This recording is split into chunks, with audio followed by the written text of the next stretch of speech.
Ei gente, tudo bem? Aqui é a Laura e o vídeo de hoje ele é diferente de tudo que eu já fiz aqui no canal, mas eu acho que vocês vão gostar porque vocês me pedem muito vídeos sobre HQs, né, história em quadrinhos, sobre um pouquinho desse universo, e eu já postei recentemente alguns vídeos, né, e um deles foi de book haul com as últimas HQs, graphic novels e mangás que entraram para minha coleção, mas eu pensei em fazer um vídeo um pouquinho diferente e mais didático, voltado para quem gosta muito desse universo e quer aprender um pouquinho mais sobre esse tipo de literatura. Então nesse vídeo eu vou explicar um pouquinho as partes e alguns conceitos e termos que a gente usa na estrutura das histórias em quadrinhos, então vai ser um vídeo bem mais didático mesmo, mais informativo, mais curtinho e mais objetivo. Espero que dê para aprender bastante com esse vídeo e se vocês gostarem, por favor, deixe aqui nos comentários que eu posso fazer mais vídeos nesse tema, enfim, nessa pegada. E eu espero que vocês gostem, tanto quanto eu, de aprender um pouquinho mais sobre a estrutura das histórias em quadrinhos, sobre a complexidade da arte sequencial, que é uma coisa tão bonita e que a gente tem muita sorte de ter dessa forma na literatura.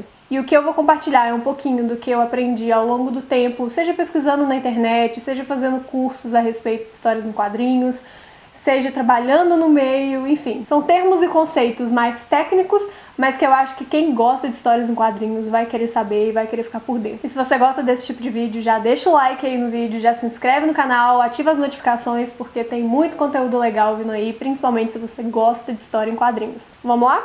Então, antes de mais nada, o primeiro termo, o que é o quadrinho? O quadrinho, eu peguei uma HQ bem clássica, assim, com um traço mais clássico, que é de Coragem, e aqui a gente consegue ver, isso seria um quadrinho, que seria o quadro ou o painel. Ele é um momento da narrativa, ele é uma cena. E como o próprio nome já diz das histórias em quadrinhos, as histórias são contadas em pequenos quadros. Então, nessa página a gente consegue perceber 6 desses quadros que eles narram uma sequência. E em torno do quadro, né, do quadrinho ou do painel, a gente tem o requadro, que seria essa moldura que a gente vê aqui bem fininha nessa linha preta. E geralmente a gente tem o requadro ou nos quadrados ou nos retângulos, que são os estilos mais comuns, mas isso varia de artista para artista, de HQ para HQ, ou até mesmo no momento narrativo que o quadro quer representar. Então não necessariamente todos precisam do requadro, não são todos os que usam esse requadro, essa borda, enfim, essa moldura. E o requadro, ele também é chamado de hard frame. E não é sempre necessariamente que a gente vai ter o requadro. Então, como eu falei, depende do artista, depende do estilo da HQ ou do estilo do próprio artista e depende também do momento da narrativa, com o que ele quer representar. Então eu peguei outro exemplo de um painel sem requadro, que nesse caso ele é chamado de open panel, ou painel aberto, né?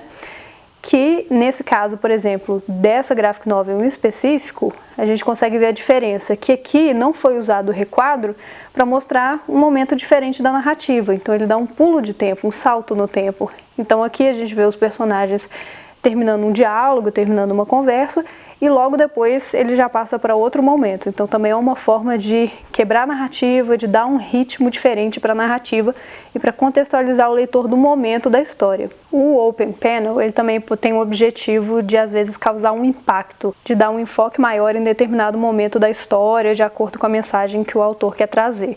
Então nesse caso, por exemplo, de A Marcha, a gente vê muito claramente que o autor já tem um estilo diferente, né, o quadrinista ele já divide os quadros de uma forma diferente, tem requadros que não são necessariamente só quadrados ou só retangulares, a gente tem umas formas diferentes, e aqui ele não faz uso do requadro para dar um enfoque maior no impacto dessa cena, nessa narrativa em específico. O outro termo importante é a sarjeta, ou também conhecida como calha, que seria esse espaço entre os quadros, e ele também varia de acordo com o artista, com o ritmo da história. Então às vezes alguns quadrinistas querem dar um ritmo mais rápido para a história, eles podem diminuir esse espaço ou deixar uma sarjeta maior também, dependendo da cronologia, a cor também. Muito que a gente encontra é da página toda com fundo branco, e a sarjeta, ela seria, literalmente, a gente consegue ver melhor esse espaço entre os quadros, mas isso também muda. Então aqui a gente tem outro exemplo da sarjeta usada de formas diferentes. Então aqui em cima a gente consegue perceber um espaço que é diferente do de baixo, que já é diferente até do próprio estilo dessa sarjeta daqui. E o mesmo desse lado. Então a gente consegue perceber que tem uma diferença do espaço entre os quadros laterais, os inferiores e superiores.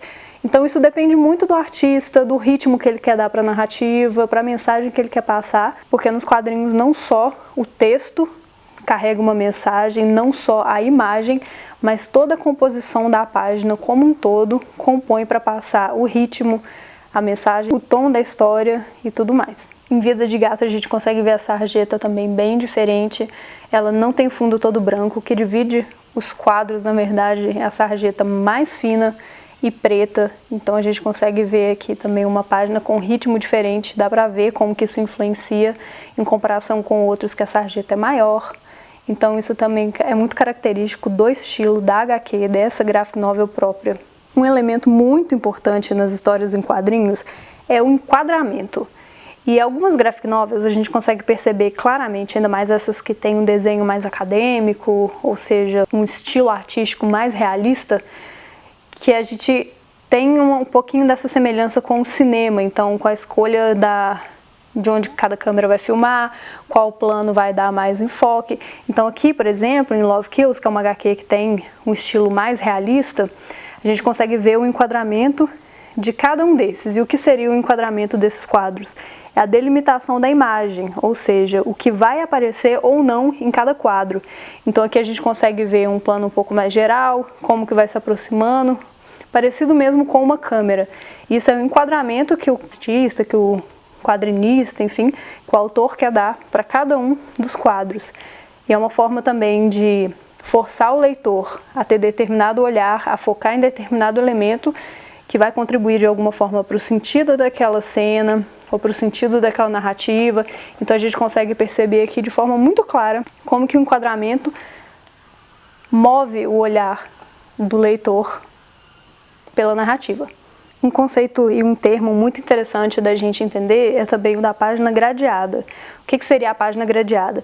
Seria uma página como essa, em que os quadrinhos são todos feitos do mesmo tamanho e do mesmo formato. Então a gente pode ver na página inteira os quadrinhos milimetricamente do mesmo tamanho. E essa também é uma escolha, porque não necessariamente a gente precisa, para uma HQ, ter ritmo, enfim, ter tudo igual. O que a gente mais vê, às vezes, são HQs e graphic novels que gostam de brincar com o tamanho dos quadros, seja para dar mais enfoque para determinado momento, para determinado personagem, para trazer menos texto, mais texto, mas esse aqui é um exemplo muito bom de uma página gradeada. E a mais comum, geralmente, é a página dividida em 9 quadros, que é a página inglesa. E não necessariamente o fato dos quadros serem separados no mesmo tamanho, né, serem pensados no mesmo formato, vai determinar necessariamente o ritmo da narrativa. Isso depende muito também do talento do autor em conseguir conduzir o leitor de uma forma bem interessante. Então, Vida de Gato, por exemplo, que é essa graphic novel aqui que eu peguei de exemplo, o autor tem um jeito muito interessante de brincar, e para quem gosta de explorar um pouquinho essas formas artísticas que o quadrinista gosta, né, de experimentar, Vida de Gato é uma ótima HQ, porque eu mostrei, né, a página gradeada toda bonitinha, e aqui também segue o mesmo estilo, é o mesmo número de quadros, no mesmo tamanho, mesmo formato, mas a narrativa tem um ritmo diferente. Então, ao contrário do que a gente lê na outra página, que a gente leria no sentido da esquerda para a direita, nesse aqui ele já força o leitor a pegar de cima para baixo, e ele usa esse espaço dos outros quadros para construir uma cena que divide a continuação. Então é muito interessante, e de novo, a página gradeada não limita o artista, e quando é um artista criativo e que tem liberdade editorial para brincar nas páginas, a gente tem resultados bem interessantes, como nesse caso. Um termo que é muito comum de ser usado também e é muito explorado na maior parte das HQs é o conceito de full page. O que seria a full page, né? Em tradução livre, a página inteira, seria um só painel, um só quadro numa página inteira, como é esse caso. E a gente pode perceber que aqui também a gente tem a linha, né, da sangria. O que seria sangria? Quando o livro vai ser impresso na gráfica, a gráfica pede geralmente uma marca de corte, para o papel ser literalmente cortado nessa parte. Então é sempre bom deixar um espaço. Por isso que a maior parte das HQs, na verdade, tem esse espaço, para você garantir que nenhuma parte fundamental do texto ou da imagem vai ficar de fora. Entretanto, alguns autores eles usam desse espaço para a criatividade. Então, por exemplo, logo na página ao lado, a gente consegue ver que essa imagem não respeita necessariamente a sangria, mas é um estilo do autor. E é pensado com muito cuidado, né, para ser intencionalmente ocupar a página toda, mas também não ficar de fora numa possível impressão da gráfica. E aí, quando a gente tem uma full page, né, uma página inteira, que na verdade ela sangra a página, como é nesse caso, que a gente não tem nenhuma marca e realmente é literalmente a página inteira sendo ocupada, a gente chama de splash page, que é muito comum nessas HQs nas revistas em quadrinho, de super-heróis, e como nesse caso aqui de Black Hammer, que a gente consegue ver a divisão dos fascículos ocupando a página inteira. Os posters também da HQ, enfim, mas é tudo bem pensadinho. E logo em seguida, a gente já vê que o autor retoma o espaço, né? Em Silvestre, a gente consegue perceber um pouco como que essa delimitação, né, da cena em quadrados ou retângulos não é uma regra. Isso varia de acordo com a linha editorial da editora e daquele selo, com o estilo do artista, com a própria narrativa em si. Então a gente consegue perceber muito claramente aqui como que os quadros, na verdade, nem são quadrados, as cenas são de formatos diferentes, de acordo com o momento da narrativa mesmo. Inclusive, quando o artista, né, o autor, ele faz uso dos quadrados e dos retângulos e de formas geométricas mais pré-definidas, né, para mostrar as cenas, a gente consegue perceber também uma diferença enorme nos tamanhos, que não seguem todos um padrão, não é uma página gradeada bonitinha. E também a própria sarjeta de cada um é diferente, às vezes não existe, às vezes tem um espaço delimitado, às vezes não tem. Então isso também é uma forma bem interessante de a gente perceber a riqueza de estilos e de escolhas que o artista pode fazer dentro da sua HQ. Um conceito também muito conhecido entre quem faz quadrinhos, né, entre os quadrinistas e os artistas de HQs, é o de RAF, ou thumbnail. O que seria a RAF ou a thumbnail? Seria que Black Hammer traz isso muito bem, é muito interessante. Não são todas as graphic novels que trazem nas últimas páginas essas páginas a mais, esse conteúdo extra. E aqui em Black Hammer a gente consegue ver perfeitamente um exemplo, que esse aqui seria uma RAF ou uma thumbnail, que seriam os esboços, os testes, os rascunhos, enfim. Geralmente o artista ele faz isso, né, como um direcionamento para quem vai fazer a arte final, para quem vai colorir, para quem vai, enfim, diagramar. E é pensado não só para dar um direcionamento, como também a gente pode ver aqui, que o artista geralmente ele faz uso, né, ele desenha, ele pensa na RAF e na thumbnail, para conseguir pensar exatamente na melhor forma de onde vão ficar as caixas de texto. Então, antes de passar para as etapas de finalização, né, de uma graphic novel, de uma HQ, é preciso pensar qual espaço aquele texto vai ocupar, qual texto vai em qual quadro, quantos quadros vão ter numa página, né, quantas cenas vão ser representadas num único quadro, numa única página, enfim. Então, é muito importante ter esse esboço para conseguir ter uma ideia, né, um rascunho do que será quando ela estiver finalizada. Então, aqui a gente consegue ver também um ótimo exemplo de uma RAF, e aqui é a mesma página, mais acabadinha. Outro elemento que a gente consegue encontrar nas histórias em quadrinhos é a ficha modelo. O que seria a ficha modelo?